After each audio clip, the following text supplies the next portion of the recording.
ng hindi tamang balita. Maganda ho kasi ang paan ng mga nagdadala ng magandang balita.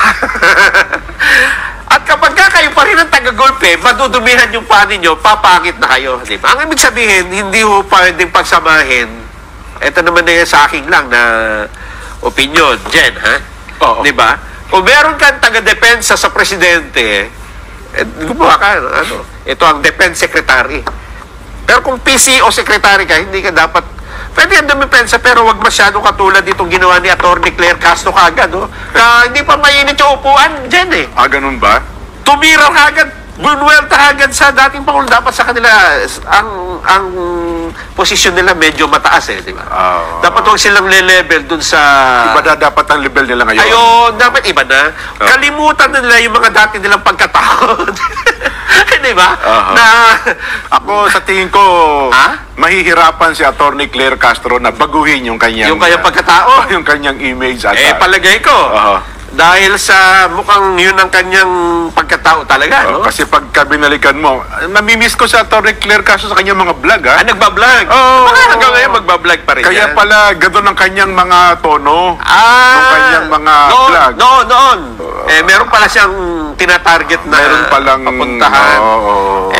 Hayaan natin, Pero ito pa lang, kasi simula pa lang, nakikita ko na una, hindi maganda yung simula. Ba't ano ba agad daw sinabi ni Atty. Claire? Inupakan niya agad si Pangulong Duterte. May PRRD na parang sinasadya daw na i-impeach si VP Sara para to prevent her from running in 2020. Well, anyway, alam naman natin kung ano ang unang pronouncement ng ating Pangulo. Sa una, of course, hanggat wala pa yung mga impeachment complaints, hanggat maaari ay wag na sanang matuloy. But since nandyan na, at hindi naman niya hawak, of course, ang Kongreso, dahil meron tayong separation of powers, hindi siya makikialam, hindi siya kikilos kung ito man ay matuloy o hindi matuloy. So, kung ang sinasabi lamang nila ay para ma-impeach si VP Sara, well, kanilang opinion yon. Ito talaga naman ay nakikita natin kung saan sila gumagawi. At ito ay sa lahat ng kanilang mga rallies, makikita natin ang paninira nila sa pamahalaan at sa Pangulo. So alam na natin kung saan ang punta nila. Gusto nila ulit makuha ang power, ang authority, ang posisyon. They are veering towards dictatorship. Yes. Ang una kong sinabi dyan noon ay anong ebidensya? Paano mapapatunayan? Katulad na sinabi ko, hindi tayo pwedeng maniwala sa mga pang-iintriga lamang na walang ebidensya. At ito naman, siguro naman ay natatandaan ninyo, nung panahon ni dating Pangulong Duterte, inamin niya, fiscal pa lang siya, expert na siya sa pag-intriga at pagplanta ng ebidensya. Siguro naman napatunayan na natin yan sa panahon ni Senator Leila de Lima. So ano pa ba ang ating i-expect sa dating Pangulong Duterte? Gumawa ng intriga, magplanta ng ebidensya. Salamat po. Ganon. Oo. Bakit hindi naman bago sa kanya? Kaya nga, ang ibig ko sabihin, doon sa antas nung kanyang kalagayan, Kasi undersecretary ka na ng PCO, no? hindi mo na level yun Hindi ka na dapat nakikipagbabag pa, no? Ang tawag kasi dyan, attack dog So hindi ka na aso, Jen. Yun na nga. Hindi ka na taga-atake. Doon ka na sa level ng diplomatic ka na. Yan. Parang Kasi, ano bang magagandang ginagawa ng presidente. Oo. Dapat doon na tayo.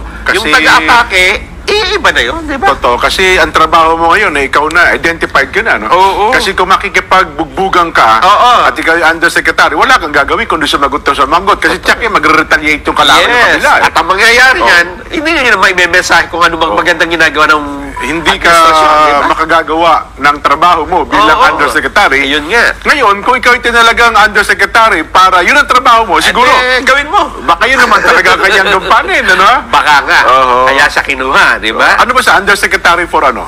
For attacking the dog. Kaya pala. Ay, hindi na tayo magbabago dyan, no?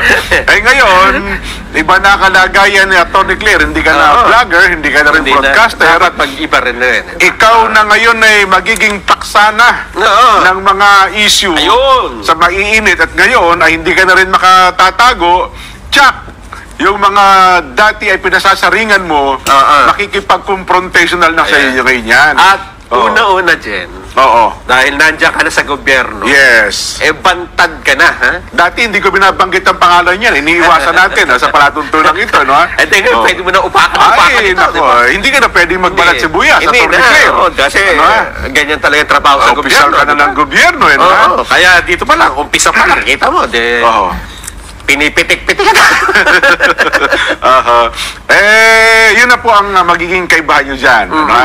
At yaman din lamang sinimulan nyo po yan, Jack, sa mga ilan pang mga paksain maging sa social media, ewan ko lamang. At ngayon, hindi ko lang alam kung ipagpapatuloy pa ba niya, Nason.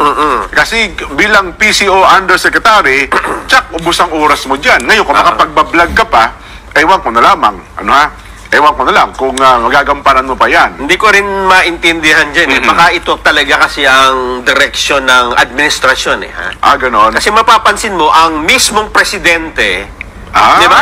Mismo si okay. Pangulong Bongbong Marcos sa mga campaign rally ng mga senador Oo. ng administrasyon, yung mga kandidato, Pag gano'n na, no? siya mismo yung nagsabing mga pinabili na suka, Oo. babalik ba tayo sa kadiliman, Oo, mga sa patayan. patayan, oo. Mukhang siya ang unang kumalabit ng gatilyo. Oo. Oo. So, baka ganun nga ang gusto nilang laban sa huling bahagi ng kanilang termino dyan. Aha. Yung parang head-on. Yung Ayun. lahat parang paaway. Kung sayang sayang gusto naman. niyo, wala tayong magagawa. Sayang, kasi Yan ang gusto niyo ha? Kasi yung tatlong natitirang taon, Oo.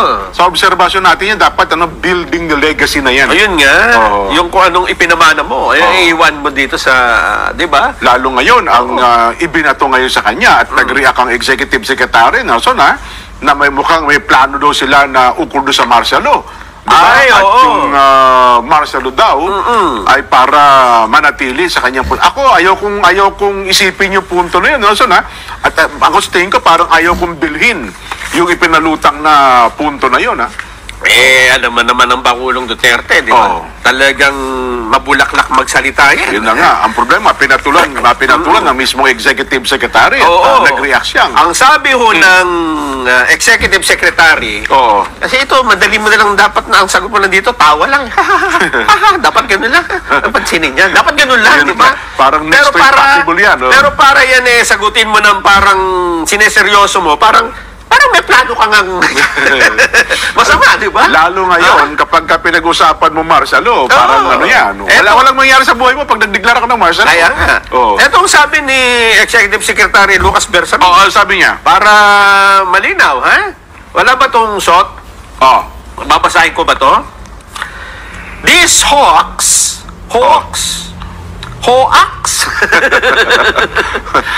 na to Hoax lang This yan. hoax is another budol Nako. emerging from a one-man fake news factory. Ayun. Factory daw ng fake news ang dating Pangulo. Aha. We treat the former president baseless and ridiculous statements in the same way that Filipinos are dismissive of them. A tall tale from a man prone to lying and to inventing hoaxes. Aha. Ayun. Kung ako yan, pag tinanong sa akin, alam mo ba, sasagot ko lang ganito. Alam mo, kahapon pa sumasakit ang tiyan ko dyan. Sa katatama. Dapat ganun lang. Ganun lang. Kasi kung mga hindi mo seryoso yung isang statement, huwag mo rin seryosohing Yan. sagutin. At bilang isang dating hukom ng kataas-taasang hukuman, Nelson, alam din naman ni E.S. Bersamin yung bagay niya. Ang problema, nakipag-head-on siya doon sa inilutang na issue ni Pangulong Digong. Ano ba sabi ni Pangulong Digong? Para maintindihan daw natin at bakit ganitong sagot ng Malacanang. Oo. Ang sabi po ng Pangulong Duterte, Okay. Mr. Marcos is veering towards the dictatorship. Naku, papunta daw sa pagiging diktador, ha? Oh. I will place my bet. He will not step down when his term ends. Bakit hindi sa bababa kahit matapos sa kanyang termino? Oo, sabi nga niya. Pustahan pa tayo, sabi niya. He is like his father. Oh, naku. Similar to his father. Naku, katulad ng kanyang tatay. Oh. It will be a chaos again when he declares martial law, just like what his father did. Naku. Sa Cebu niya ginawa yan. Oh. Yun ang parang campaign rally nila sa Cebu yan eh. Pain rally. Oh. Pero ako man, at maging ang Pangulong Duterte man alam din niya ang magiging repercussion kapag nagdeklara ng martial law ang isang presidente, Nelson. Di ba? Oh. Ewan ko lamang po nakita mo naman yung, ewan ko, iba yung nangyari nga, di ba? Yung doon nangyari sa South Korea. Oo. Yung presidente, di ba, nagdeklara martial law. Ngayon, siya patan. Siya ang nakulong. Siya ang naharap Yun sa yan. problema. Oo. Ay, nako. Ewan ko lang dito sa ating bansa, maraming nakakaintindi at mga abogado, nakakaunawa sa bagay na ito. Ang problema yun nga, pinatulan ni E.S. Bersamin, Nelson.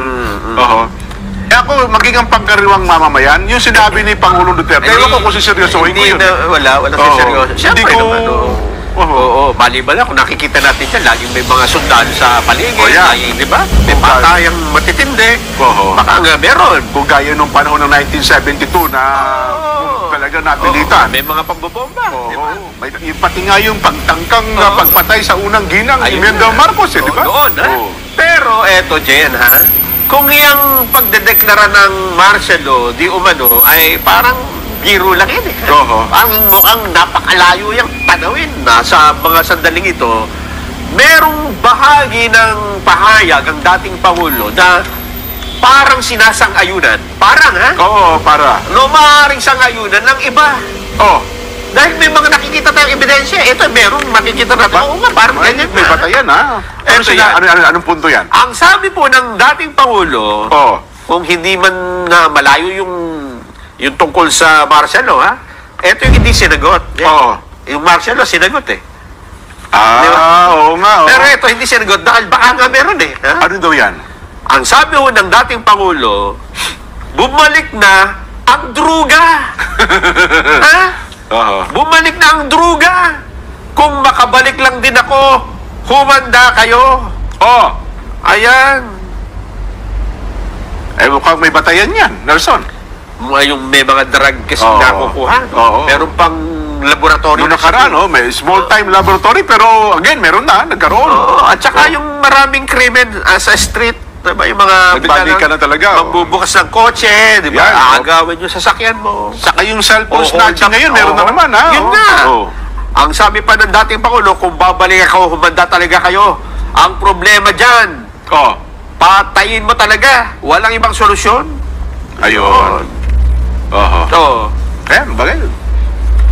Yun ang style ni Digong, no? oo. Oo. Ako, magagalit na naman si General Nick Torre niyan. Oo. Kapag ayaw niya ng mga ganyang salita ng mga patay-patay, lagi na lang niya kayo, puro kayo issue ng patay-patay, lagi na lamang natataniman niya sa isipan ng tao, patay ng patay. Wag yan. Wag niyo na niyang, wag niyo nang gawin yan sa kasulukuyang panahon. Aha. Hindi na niya uso yan. Ayun, Nelson. Tanong na lang natin Ano? sa ating mga babayan. Oh. Kung sa palagay nila, bumalik na nga ba tayo sa problema sa droga?